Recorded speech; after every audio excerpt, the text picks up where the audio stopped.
خانہ کعبہ وہ مقام جہاں دل کو سکون نصیب ہوتا ہے، جہاں آنکھیں بے اختیار اشک بہاتی ہیں اور روح اپنے رب کے قرب کو محسوس کرتی ہے۔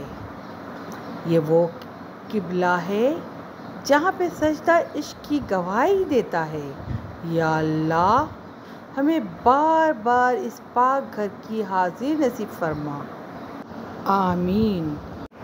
کیا خوب کہا ہے اقبال نے، نہ تھا کچھ تو خدا تھا، نہ تھا کچھ تو خدا تھا، کچھ نہ ہوتا تو خدا ہوتا، ڈبویا مجھ کو ہونے نے، نہ ہوتا تو میں تو کیا ہوتا، نہ ہوتا میں تو کیا ہوتا۔ اقبال کے اس شعر میں توحید اور فانی فی اللہ کی کیفیت جھلکتی ہے جو خانہ کعبہ کے تقدس سے جڑی ہے۔ سبحان اللہ۔ خانہ کعبہ اسلام کا مقدس ترین مقام ہے جو مکہ مکرمہ سعودی عرب میں مسجد الحرام کے وسط میں واقع ہے۔ یہ مسلمانوں کے لیے قبلہ ہے، یعنی دنیا بھر کے مسلمان نماز کے دوران اسی سمت رخ کرتے ہیں۔ خانہ کعبہ کی زیارت اور طواف حج اور عمرے کے اہم ارکان میں شامل ہیں۔ تاریخی پس منظر: اسلامی عقیدے کے مطابق خانہ کعبہ کو حضرت ابراہیم علیہ السلام اور ان کے بیٹے حضرت اسماعیل علیہ السلام نے اللہ کے حکم سے تعمیر کیا۔ اس کی تاریخ تقریباً 5000 پرانی ہے۔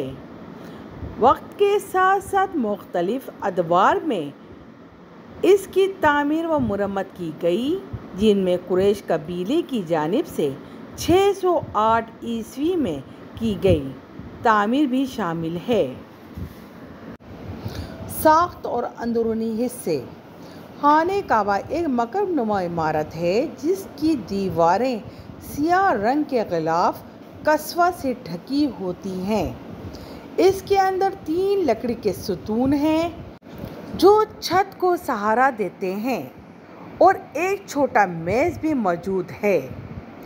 اندرونی حصے میں متعدد چراغ لٹکے ہوتے ہیں اور یہ جگہ تقریباً 50 افراد کے لیے کافی ہے۔ مذہبی اہمیت: خانہ کعبہ کو بیت اللہ، اللہ کا گھر کہا جاتا ہے۔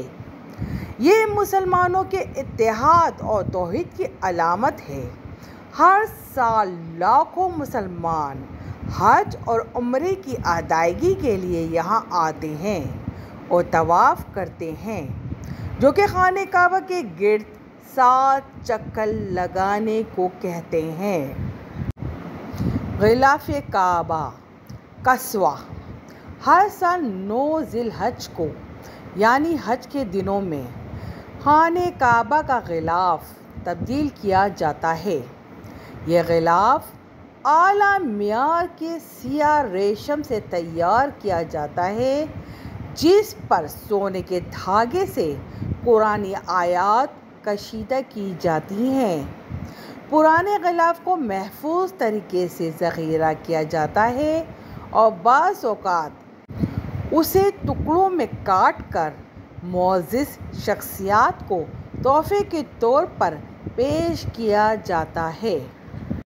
جدید دور میں خانہ کعبہ: سعودی حکومت نے مسجد الحرام اور خانہ کعبہ کے اطراف میں کئی توسیعی منصوبے مکمل کیے ہیں تاکہ زیادہ سے زیادہ حجاج کو سہولت فراہم کی جا سکے۔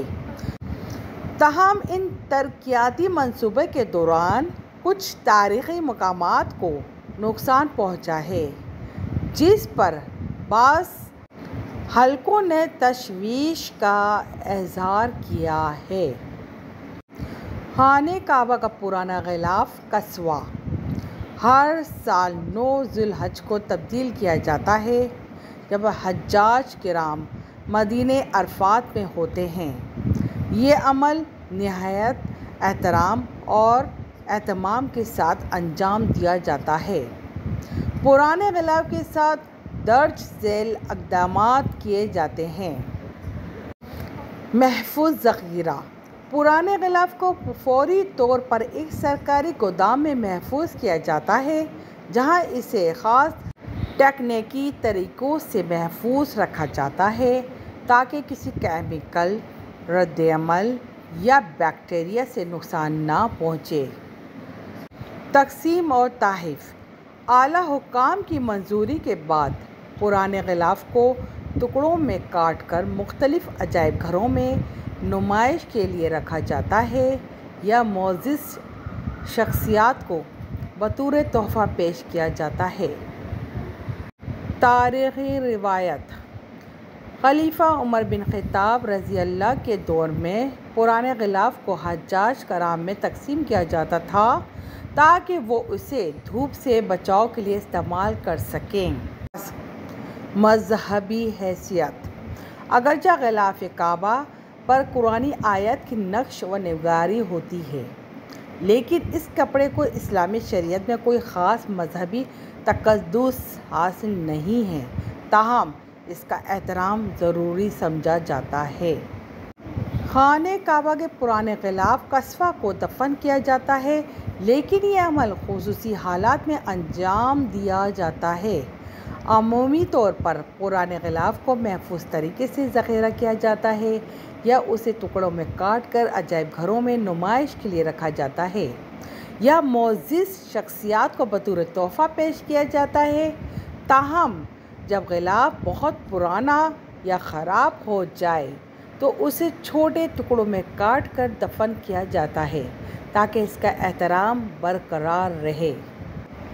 یہ عمل اسلامی روایات کے مطابق ہے، جس میں مقدس اشیاء کو ان کی حرمت کے پیش نظر دفن کیا جاتا ہے۔ اس طرح غلاف کعبہ کی حرمت اور تقدس کو برقرار رکھا جاتا ہے۔